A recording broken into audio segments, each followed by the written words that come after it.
साल 1914। एक छोटा सा आइलैंड जहां ना कोई शहर है ना इंसानों की भीड़, सिर्फ एक लाइट हाउस है और एक रहस्य जो समंदर की गहराइयों में छिपा है। फिल्म शुरू होती है एक शिप को दिखाते हुए जो साउथ अटलांटिक ओशन के रास्ते अपनी मंजिल की तरफ बढ़ रहा है। उस शिप पर एक वेदर ऑफिसर था, डेविड। वो लोग एक ऐसे आइलैंड की तरफ जा रहे थे जो अटलांटिक ओशन के सबसे गहरे हिस्सों में छिपा हुआ था। सरकार ने डेविड को वहां भेजा था ताकि वो उस आइलैंड के बदलते मौसम का ऑब्जर्वेशन कर सके। डेविड को लगभग 1 साल तक वहां रुकना था, डेटा कलेक्ट करने के लिए, मौसम के अजीब बदलावों को समझने के लिए और फिर वापस लौट आना था। कैप्टन अपने शिप पर डेविड को उस आइलैंड तक ले जा रहे थे, साथ में 1 साल का खाना और जरूरत का सारा सामान भी था। लंबे सफर के बाद आखिरकार वो आइलैंड तक पहुंच गए। वो लोग बोट की मदद से आइलैंड पर उतरे, साथ ही अपना जरूरी सामान भी ले आए। आइलैंड पर एक लाइट हाउस था और एक छोटा सा घर जहां डेविड को रहना था, क्योंकि इससे पहले भी एक वेदर ऑफिसर यहां रहता था, लेकिन अब उसकी ड्यूटी का वक्त खत्म हो चुका था। आज से डेविड इस आइलैंड का नया वेदर ऑफिसर बन गया था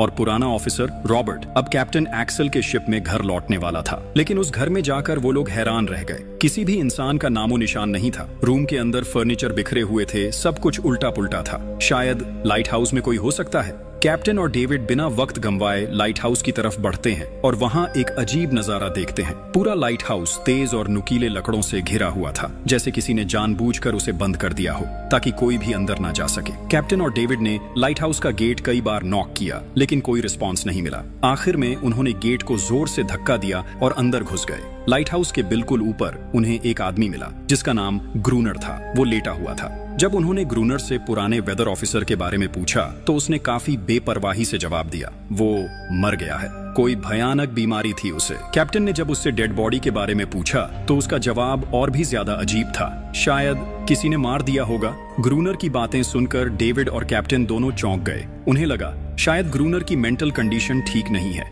लेकिन जब तक पुराने ऑफिसर का पता नहीं मिलता वो लोग कुछ कर भी नहीं सकते। कैप्टन ने डेविड से कहा, अगर तुम अब भी चाहो तो हमारे साथ वापस चल सकते हो। लेकिन डेविड जानता था अगर वो सरकार को इस आइलैंड का एक्यूरेट वेदर रिपोर्ट दे पाया तो उसे काफी पैसे मिल सकते हैं और पैसे की उसे वैसे भी जरूरत थी। इसीलिए उसने तय किया कि वो यहीं रुकेगा। कैप्टन ने उसे एक गन दी प्रोटेक्शन के लिए। शायद ये जगह उतनी सेफ नहीं है जितनी दिखती है। कैप्टन के जाने के बाद डेविड ने घर को थोड़ा सेटल किया, रहने लायक बनाया। रूम के एक ड्रॉर में उसे एक डायरी मिली पुराने ऑफिसर की।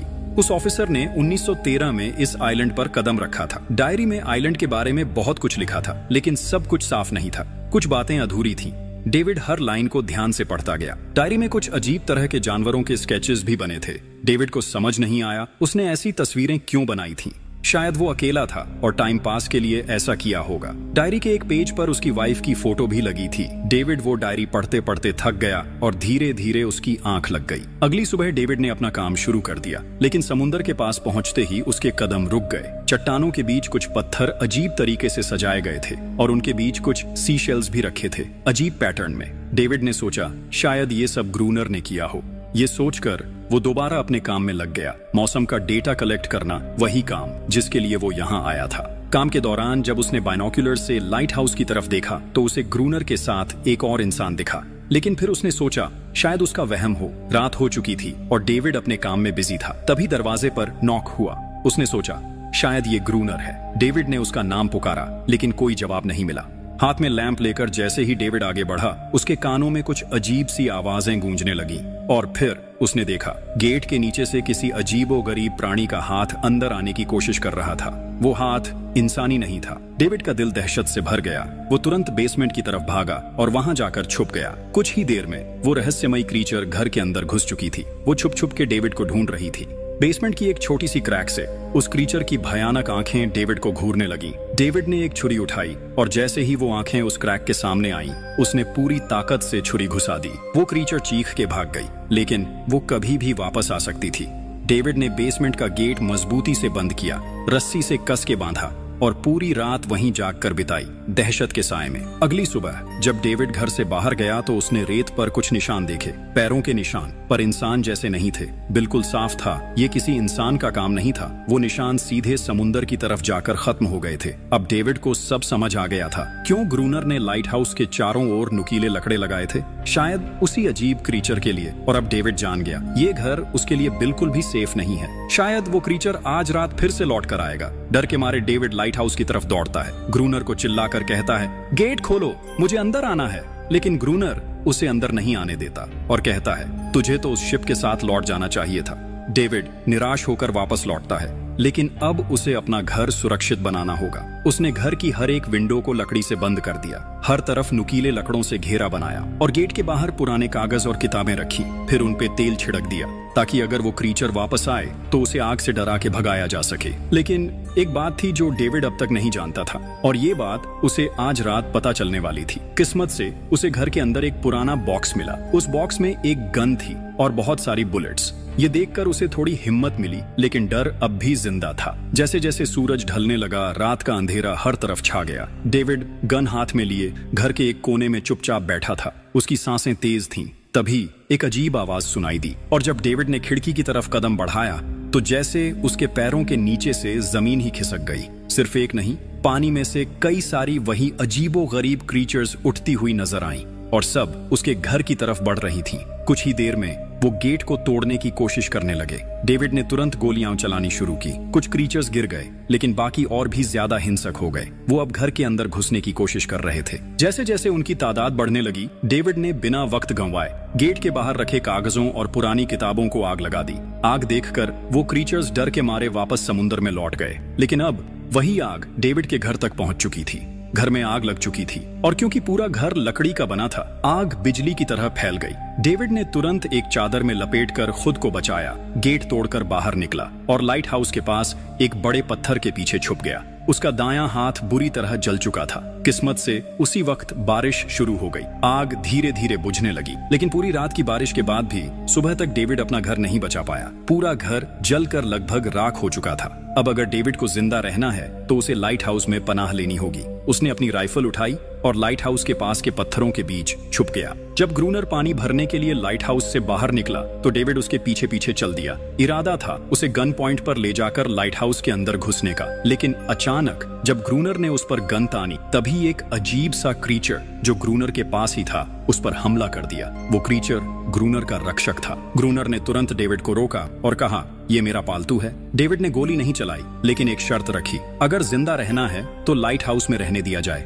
उसके पास 1 साल के लिए काफी गन पाउडर था और इतना खाना भी था कि दोनों बच सके। ग्रूनर कुछ देर चुप रहा, फिर धीरे से हाँ कर दी। शाम होने से पहले दोनों बचा हुआ खाना लेकर लाइट हाउस लौट आए। अगली सुबह वो क्रीचर चुपचाप डेविड का हाथ चाट रहा था, जबकि डेविड गहरी नींद में था, और कुछ ही देर में उसका हाथ काफी हद तक ठीक हो गया। ये सब डेविड के लिए एक शौक था, लेकिन जो आंखों के सामने हो रहा था उस पर यकीन करना मुश्किल था। लाइट हाउस के टॉप पर डेविड ने देखा ग्रूनर उन बुलेट्स को काउंट कर रहा था जो उन्हें गन से मिली थी, और वो क्रीचर अपने तरीके से ग्रूनर की मदद भी कर रहा था। इसका मतलब ये था कि ये जानवर वायलेंट नहीं है। डेविड अब ग्रूनर से उसके बारे में और जानना चाहता था, और फिर ये सब दुनिया के सामने लाना चाहता था, क्योंकि ये किसी मिरेकल से कम नहीं था। एक अजीब सी फीमेल क्रीचर समंदर के गहरे अंधेरों से उनके सामने थी। अगर इस क्रीचर का सच दुनिया के सामने आता तो डेविड और ग्रूनर दोनों दुनिया भर में मशहूर हो जाते।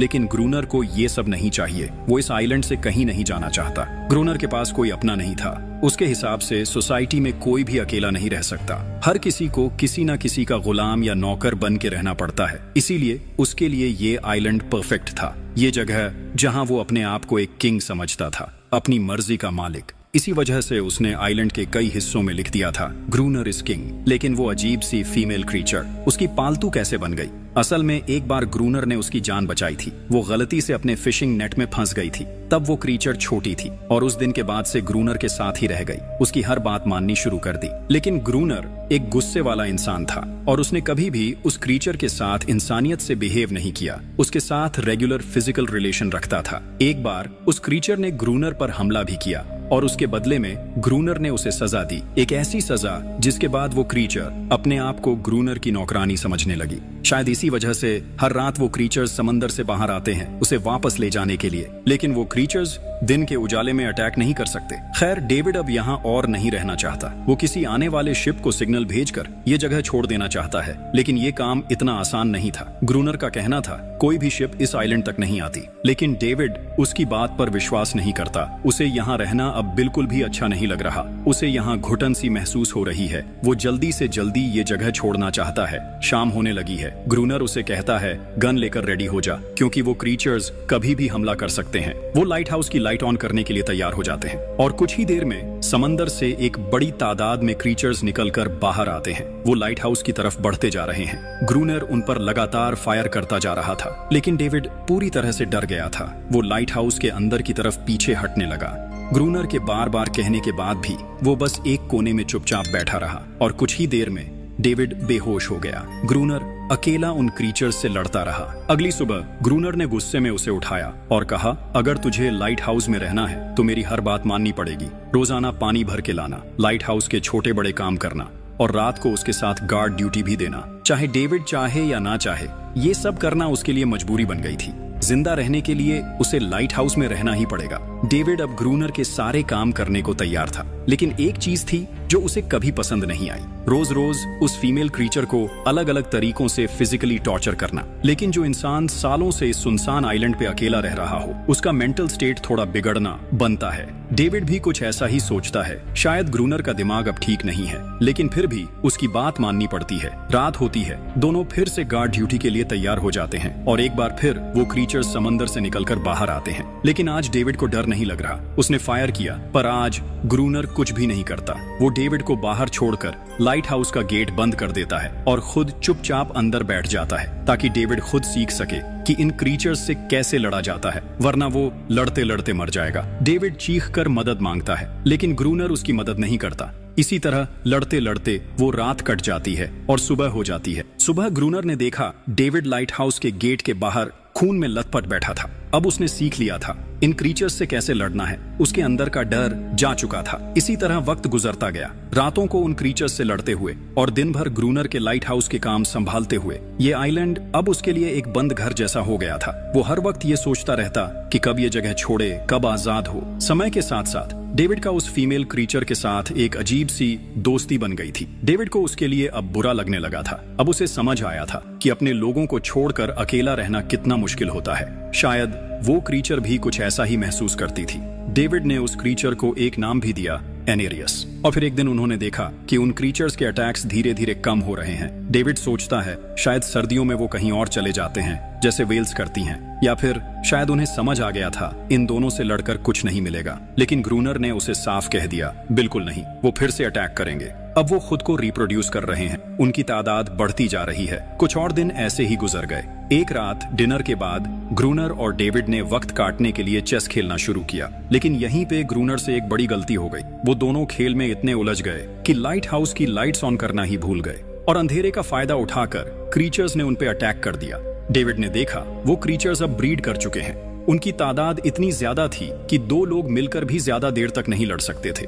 गन्स के बुलेट्स भी ऑलमोस्ट खत्म हो चुके थे। किसी तरह बचते बचाते वो लाइट हाउस के टॉप तक पहुंच गए, लेकिन इस बीच ग्रूनर के पैर में गहरी चोट लग गई। वो क्रीचर्स लाइट हाउस में घुसने की कोशिश कर रहे हैं और डेविड और ग्रूनर को कहीं से भी बचने का रास्ता नजर नहीं आ रहा। उन्होंने हार मान ली, लेकिन खुशकिस्मती से सुबह हो गई थी। जैसे ही सूरज धीरे धीरे उभरता है, वो क्रीचर्स लाइट हाउस छोड़ के समुद्र में वापस चले जाते हैं। अनारियस ग्रूनर के जख्म को ठीक करने की कोशिश करती है, लेकिन अब तक डेविड को समझ आ चुका था कि वो इन क्रीचर्स के साथ ये लड़ाई जीत नहीं सकते। बुलेट्स भी अब खत्म होने के करीब हैं। उनके पास खाना भी इतना नहीं है कि ये ज्यादा देर तक चल सके। अगले दिन खुशकिस्मती से जब डेविड लाइट हाउस के बाहर इधर उधर घूम रहा था, उसने समुद्र में एक जहाज देखा। वो जल्दी से अंदर से फ्लेयर गन लाया और जहाज को सिग्नल देने गया, लेकिन ग्रूनर ने उसे रोक दिया क्योंकि वो नहीं चाहता कि डेविड यहाँ से जाए। उसी वक्त अनारियस ने ग्रूनर पे हमला कर दिया। वो डेविड को ग्रूनर से बचाना चाहती थी। ग्रूनर किसी को भी ये आइलैंड छोड़ने नहीं देना चाहता। ये आइलैंड उसकी अपनी दुनिया है, जहाँ वो एक किंग की तरह रहता है, एक सर्वेंट है जो उसकी हर बात मानती है। वो इस जिंदगी को छोड़कर शहर वापस नहीं जाना चाहता और वो डेविड को भी जाने नहीं देना चाहता। इतने टाइम से अकेला रहने के बाद अब उसके पास कोई था जिससे वो बात कर सकता था। धीरे धीरे वो शिप डेविड की आंखों के सामने समुद्र में गायब हो गई। अब उसके पास कुछ भी करने को नहीं था। ऐसे ही कुछ और दिन बीत गए। ग्रूनर, डेविड और अनारियस दोनों के साथ अब भी बुरा बर्ताव कर रहा था, लेकिन अनारियस को वो खास तौर पे मारता था, जो डेविड को बिल्कुल पसंद नहीं था। एक दिन डेविड ने अनारियस को एक छोटी टॉय बोट गिफ्ट में दी, जो उसने वेल की हड्डियों से बनाई थी। शायद इससे अनारियस का मन थोड़ा हल्का हो जाए। लेकिन जब अनारियस ने उस बोट को देखा तो वो डेविड को आइलैंड के एक ऐसे कोने में ले गई जहां वाकई एक असली बोट रखी थी। जब डेविड ने उस बोट के बारे में ग्रूनर से पूछा तो उसने कहा, हाँ, उसे ऑलरेडी पता था कि आइलैंड के उस हिस्से में एक बोट है। कुछ महीने पहले एक आर्म्स स्मगलिंग शिप जो बहुत सारा गोला बारूद ले जा रही थी, समुंदर में आई तूफान की वजह से इसी आइलैंड के पास डूब गई थी। कुछ लोग इस आइलैंड तक बोट के थ्रू जिंदा पहुंच गए थे, लेकिन सुबह होने से पहले उनमें से कोई भी जिंदा नहीं बचा। सभी उस क्रीचर का शिकार बन गए। ये सब सुनते ही डेविड के दिमाग में एक प्लान आया। उनके पास एक डाइविंग सूट जैसा कुछ था। अगर उनमें से कोई उस सूट को पहनकर समुंदर के उस हिस्से में डाइव करे तो हो सकता है उन्हें कोई बुलेट्स या डायनामाइट मिल जाए, जिससे उन मॉन्स्टर्स से लड़ना आसान हो जाए। लेकिन ग्रूनर ने इस बात से सीधा मना कर दिया। वो उस समुंदर के पास भी नहीं जाना चाहता था, पर डेविड अपनी जान के खतरे पर भी ये काम करने को तैयार था। कुछ और दिन इसी तरह गुजर गए। डेविड और एनारियस के बीच एक गहरा कनेक्शन बनने लगा। डेविड उसे पसंद करने लगा था। ये सब ग्रूनर ने चुपके से देख लिया और उसी वक्त पहली बार उसके मन में ये ख्याल आया, शायद उसे डेविड की मदद करनी चाहिए। लेकिन ग्रूनर का असली इरादा कुछ और ही था। वो चाहता था कि डेविड उसकी मदद से समुंदर के नीचे रखे डायनामाइट के बॉक्सेस वापस सरफेस तक ले आए और उसके बाद उसे वही समुंदर में अकेला छोड़ दे, ताकि वो क्रीचर्स उसे मार दें। इस तरह डायनामाइट भी उसके पास आ जाएगा और एनेरियस फिर से उसकी गुलाम बनकर रह जाएगी। दोनों उस जगह पहुंच गए। डेविड ने डाइविंग सूट पहना और समुंदर के नीचे उतर गया। शिप पूरी तरह तबाह हो चुकी थी, लेकिन किस्मत अच्छी थी, उन्हें कुछ डायनामाइट के बॉक्सेस मिल गए। तभी अचानक सामने आ गए वो क्रीचर। डेविड घबरा गया और गिर पड़ा। आयरन डाइविंग सूट इतना भारी था कि वो हिल भी नहीं पा रहा था। वो ग्रूनर को ऊपर सिग्नल भी नहीं भेज पाया। ग्रूनर को लगा कि शायद वो क्रीचर्स डेविड को मार चुके हैं, लेकिन असल में वहाँ सिर्फ 2 छोटे बच्चे थे। डेविड ने पानी के नीचे प्रेशर बनाया और अपना डाइविंग सूट वहीं छोड़ दिया। वो सरफेस तक खुद तैर कर आ गया। उन्हें वहाँ कुछ पुरानी बॉक्सेस मिले जिनमें डायनामाइट थे। उन्होंने लाइट हाउस के आसपास 2 लेयर्स में डायनामाइट बिछा दिया, ताकि जब अगला हमला हो तो वो मॉन्स्टर्स को एक ही बार में खत्म कर सकें। कुछ महीने बीत गए और बर्फ गिरने लगी, लेकिन एक बार फिर वो क्रीचर्स गायब हो गए। अटैक बंद हो चुके थे। अब उनका मेन काम था लाइट हाउस चलाना और हमेशा की तरह पहरा देना। ग्रूनर का सब्र अब टूट चुका था। शायद एनेरियस ने उन मॉन्स्टर्स को डायनामाइट वाले प्लान के बारे में बता दिया था, इसीलिए अब वो अटैक नहीं कर रहे थे। ग्रूनर गुस्से से पागल हो गया और एनेरियस को पीटना शुरू कर दिया, लेकिन डेविड ने उसे रोक लिया। आखिर में दोनों ने मिलकर एक नया प्लान बनाया, लाइट हाउस का मेन गेट खुला छोड़ने का, ताकि जैसे ही वो क्रीचर्स पास आए डायनामाइट से उड़ा दिए जाएं। कुछ ही देर में वो क्रीचर्स समुंदर से बाहर निकलने लगे। वो सीधे मेन गेट की तरफ बढ़े और अंदर घुसते ही डेविड पर हमला कर दिया। डेविड भी हिम्मत दिखाता है और उन मॉन्स्टर्स से टकराता है। जैसे ही वो क्रीचर्स लाइट हाउस के पास पहुंचते हैं, ग्रूनर डायनामाइट का लीवर दबा देता है, लेकिन ब्लास्ट नहीं होता। डेविड ने उसका कनेक्शन खोल दिया था। वो उसे दोबारा जोड़ना भूल गया था। डेविड तुरंत ऊपर भागता है और डायनामाइट का वायर जोड़ना शुरू करता है। तब तक वो क्रीचर्स लाइट हाउस पर चढ़ने की कोशिश कर रहे होते हैं, जिन्हें सिर्फ ग्रूनर रोकने की कोशिश कर रहा होता है, अकेला। जैसे ही कनेक्शन पूरा होता है, डेविड पहला लेयर उड़ा देता है। कई क्रीचर्स ब्लास्ट में खत्म हो जाते हैं, लेकिन अभी भी काफी मॉन्स्टर्स लाइट हाउस पर हमला करने के लिए रेडी होते हैं। इस वजह से ग्रूनर दूसरा लेयर भी ब्लास्ट कर देता है। दोनों इस भयानक धमाके में बेहोश हो जाते हैं। अगली सुबह जब दोनों होश में आए, एनेरियस वहां नहीं थी। मरे हुए क्रीचर्स चारों तरफ बिखरे पड़े थे। ग्रूनर उन सबको मार रहा था जो जिंदा थे लेकिन जख्मी। तभी डेविड की नजर उनमें से एक के गले में लटके एक नेकलेस पर पड़ती है और उस मोमेंट पर डेविड को अपनी सबसे बड़ी गलती का एहसास होता है। जिन क्रीचर्स को वो अब तक वायलेंट समझते आए थे, वो भी इंसानों की तरह सिविलाइज थे, सिर्फ बोल नहीं सकते थे। शायद उनका लाइट हाउस पर हमला करना किसी वजह से था, लेकिन ग्रूनर के लिए ये सब बेकार बातें थीं। उसके लिए वो इस आइलैंड का किंग था और हर किसी को उसका हुक्म मानना पड़ता था। उस दिन के बाद वो क्रीचर्स फिर कभी वैसे अटैक नहीं कर पाए, लेकिन हर दिन समुंदर के किनारे से एक रोती हुई आवाज आती थी। डेविड को अब तक नहीं पता था कि उन्होंने कितना बड़ा नुकसान कर दिया था, कितनी फैमिलीज टूट गईं, कितने बच्चों ने अपने लोग खो दिए,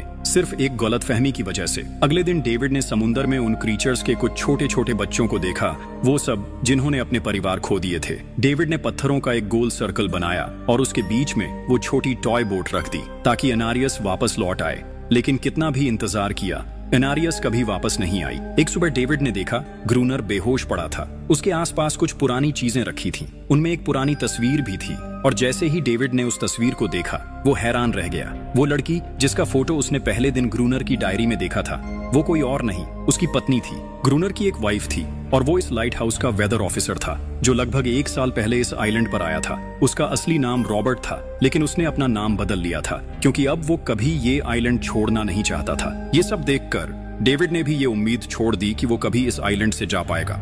अगले दिन शाम को जब डेविड समुंदर के किनारे गया, उसने देखा कि उस सर्कल में रखी छोटी बोट अब वहां नहीं थी, लेकिन उसी जगह पर उसने एक क्रीचर का छोटा सा बच्चा देखा जिसके हाथों में वो बोट थी। डेविड ने अपनी टॉर्च उस सर्कल के बीच में फेंक दी ताकि वो दिखाए कि उसका इरादा लड़ने का नहीं है, उसे किसी को चोट नहीं पहुंचानी, वो उनके साथ दोस्ती करना चाहता है। कुछ ही देर बाद समुंदर की लहरों से अनारियस निकलती है और उसके पीछे पूरा क्रीचर्स का ग्रुप भी समुंदर से उभर आता है। लेकिन इस बार कोई भी डेविड पर अटैक नहीं करता क्योंकि वो भी अब शांति चाहते हैं। उनका इरादा सिर्फ एक सेफ जगह पाने का था, अपने बच्चों के लिए, जो हर एक जानवर करता है। उन्हें इस आइलैंड पे इंसानों की अचानक एंट्री बिल्कुल पसंद नहीं आई, इसलिए उन्होंने हर रात अटैक किया। लेकिन ये बात ग्रूनर को कौन समझाए, वो तो अब भी खुद को इस आइलैंड का किंग मानता है। ग्रूनर लाइट हाउस से बाहर आता है, हाथ में बंदूक लेकर। डेविड उसे समझाने की कोशिश करता है, ये क्रीचर्स लड़ना नहीं चाहते, ये शांति चाहते हैं। लेकिन ग्रूनर किसी की नहीं सुनता।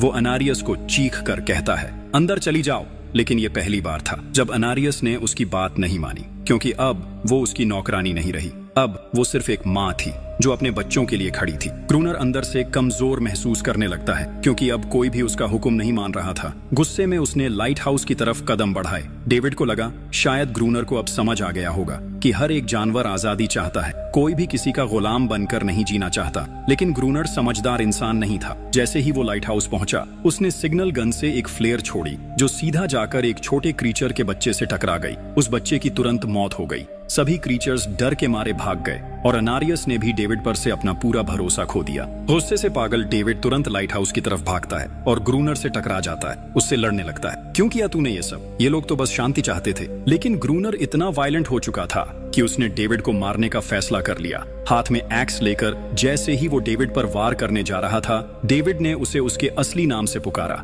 रॉबर्ट। ये सुनकर ग्रूनर एकदम रुक गया। असल में रॉबर्ट ऐसा इंसान कभी था ही नहीं। इस आइलैंड पर आने के बाद उसकी मेंटल स्टेट लगभग टूट चुकी थी। अकेलापन, अपनी वाइफ की मौत और गहरा डिप्रेशन, इन सब ने उसे ऐसा बना दिया था। वो असल में कोई किलर नहीं था, वो एक अच्छा इंसान था। वो क्रीचर्स कभी लड़ना नहीं चाहते थे, वो बस शांति चाहते थे। ग्रूनर ने उन्हें सिर्फ इसलिए मारा ताकि वो खुद को पावरफुल दिखा सके। और अब ग्रूनर को अपनी गलती का एहसास हो चुका था, इसलिए उसने खुद को उन क्रीचर्स के सामने सरेंडर कर दिया और कुछ ही पलों में उन्होंने उसे मार दिया।